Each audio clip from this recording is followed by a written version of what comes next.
Hey gang, Alan back again. I have another special guest with me. I have Mr. Brian Edwards, Tom's longtime promoter, and he's got a great book out right now. We're here to talk about that and some of Brian's history with Tom. How you doing today, Brian? Alan, how are you doing? Good. Thanks for doing this. I really appreciate it. Well, it's my pleasure. I hope you had a good trip from Ontario. Listen, it's always great to come here and start crossing that Confederation Bridge. We know we're getting closer to God's country, and here we are. Is this your first time at the center? Or? No, we've actually been here a couple of times now, but it looks as good as it ever did. And how do you think it turned out? It looks pretty good. They did a pretty nice job. Tom would love every square foot of it. He would have really, it's a wonderful tribute to him, and he would have really liked it a lot. Did you ever come during its other incarnations here? Oh yeah, many times. You bet.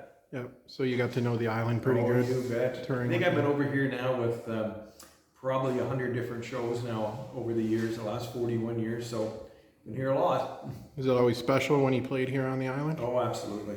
Yeah, you bet it was. And how long did you promote him for? Just to get a brief history. I was with Tom for 23 years. So it was from 1989 till he died. So that's a long time. So it must. And I've noticed like you seem to be more friends with the people you work with, and oh, absolutely. And that must make it a lot more. Well, that's 90% of it. If you can't be friends, you can't do business together either. So that's for sure. Yeah. Are you still doing a lot of promotions now? Well, I was, but this COVID obviously shut things down a little bit. But we're getting ready to get back at it. When it's safe to go, we'll go. And who else do you work with still? Well, there's several artists. Right now we're working, of course, a lot with Red Green. Do all his touring too. We did a monster tour with him in 2019. And of course, over the years, we've done all the work with Rita McNeil and Tommy Hunter and of course Tom.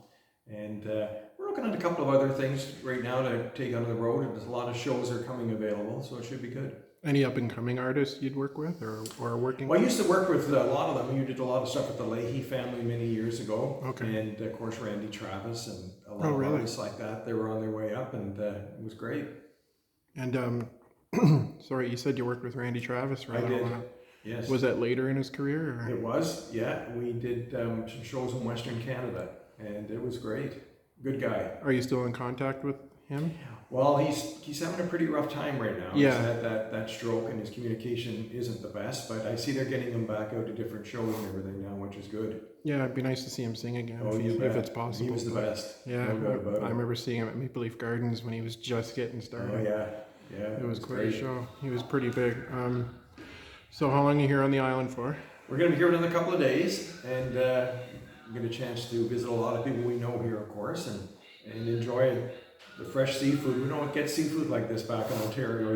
You don't. And it seems to be cheaper here than it is in Ontario, too. Oh, you bet. No, it's the best. So you want to show us your book and talk a little bit about that? The book? There it is there. That's the one that Tom suggested I write. We've got lots of Tom stories in there, of course. There's about 4 chapters in there. And it's 420 pages. And 200 different pictures in there from over the years, so it was good. Was it tough to go through all the pictures? Oh yeah. Figure out which ones to throw in? Yeah.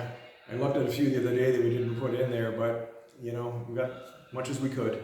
I saw your video you did with Charlie Rindrus about his book. Oh, yes. And I got a kick out of that video of Rita McNeil and Tommy Hunter racing around in their wheelchairs. I turned 50 a few years ago. We had a birthday party in Las Vegas. So Rita came to the party, and so did Tommy. So the two of them decided to get on these scooters and have drag races up and down the hallway. So Rita's going down this hallway with Tommy, and she just turns over to Tommy and says, "Eat my dust." And the next thing you know, she goes flying ahead of them, and it was great. The fact they got it all on film is even better. That's that looked really funny. It was great. Got a lot of laughs out of that, I bet. That's what makes this business worth staying in and all that other stuff, because those people are as real as anybody else, and they like to have a lot of fun, a lot of laughs, and it's good. You can make a lot of friendships, and you can see that these people are no different than anybody else. And what's some of your favorite events you did with Tom over the years? Oh boy, probably going to the Parliament buildings a lot with him was a real standout with me. Going to the day the Queen was there and Prince Philip, and going back to get his Order of Canada award and the Governor General's awards, and being on Parliament Hill when he would sing on Canada Day there to that huge crowd. And just going everywhere in Canada with him. I mean, we went, from one end of this country to the other a lot. When you go out with Tom on a tour, I mean, he knew every blade of grass in this country. Yeah. And you'd leave before he did at the hotels, and he'd get there before you would because he knew all the back roads to get there. Yeah. Because he hitchhiked them all and all that other stuff. So it was a great experience, man. Every night with Tom was an event. It wasn't a concert, it was a party and it was an event. And he made it that way. Was he like a big difference compared to some of the other clients you had? Oh, absolutely. He was, because nobody knew this, but his average age of an audience was 21 years old when I started with him. And when I finished working with him, the last shows we did, that audience was still 21 years old. He had as many children that would come to the show and young people that come out, and they knew every word to every song. So it was great. So every night was an experience, especially for me, because I grew up as an 8-year-old kid worshiping Stompin' Tom and knew every song, every word to every song on his album. So when I seen that, I knew we'd accomplished something, that those kids were enjoying it as much as I did. For me, it was the Name the Capital song. You bet. I remember my school teacher was just absolutely amazed at how that teaches the kids the capitals, and she used it in class. I found it quite interesting especially towards the end of the touring days, that kids would bring their projects out, and that Tom became part of the curriculum in a lot of the schools. And it's a real honor, and he was really taken back by that, because when somebody does a whole school thesis and a project on you, that's something else. And these projects were very extensive. These kids took a lot of time researching it, and that was long before the internet and posting on Facebook and all that stuff, so it was great. Well, the one thing I was always enamored by is, like, lately I've been kind of trying to I've been exploring the more serious side of him. Like, he had the Bud the Spuds and the novelty songs and the funny stuff, but he did some pretty serious stuff and history. Oh, you bet. History teaching in some of his songs, and I always found that if the Canadian government was smart, they would go and put a lot of that stuff in curriculum all across the country, because what somebody knows in Prince Edward Island, they may not know it in Vancouver, British Columbia. And it's the only way to get to know the country is through music like Tom's. And he certainly described it the best. I went out and studied the Donnellys because of him. I went out to London and went north to Lucan to see where they were buried and stuff, just because of the songs that he wrote about them. Absolutely. No, I know exactly what you're talking about. And we'd drive through there when we'd work around London, Ontario, or Blythe. And if you were with him in the car, you'd get all the history real quick, because he knew the history of it and researched it so well. And again, when he wrote those songs, there was no Googling all the information and all that stuff. I mean, he had to find out through a library or a hard way to find out, or knew the story without even having to go to a library. Or even talking to the locals even. Absolutely. He must have done a lot of that. Sure. Well, those songs he wrote about Western Canada and stuff were all about hitchhiking, and the Ukrainians picking them up and taking them to their house and feeding them borscht and all that sort of stuff. Well, he wrote songs about it, and because he learned being part of the culture. Did you ever discover some of the people that you were surprised were fans of his? Well, they were everybody. I had more doctors and lawyers write me notes about wanting front row seats for Stompin' Tom than you can imagine.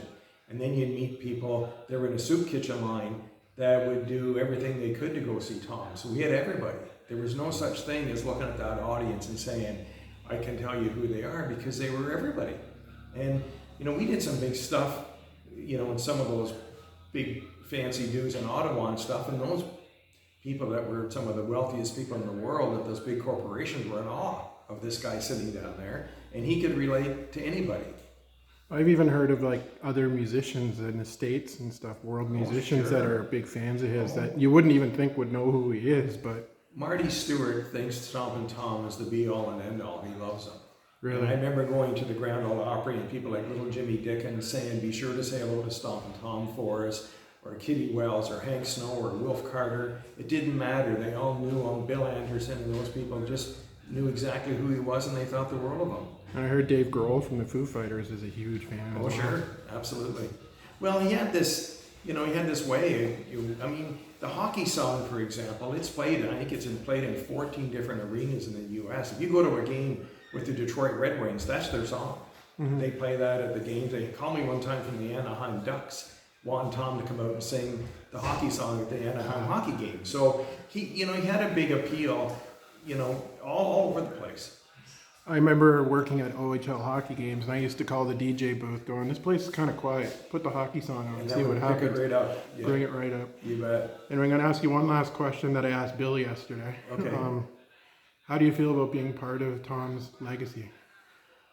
Well, I mean, what can you say? You know,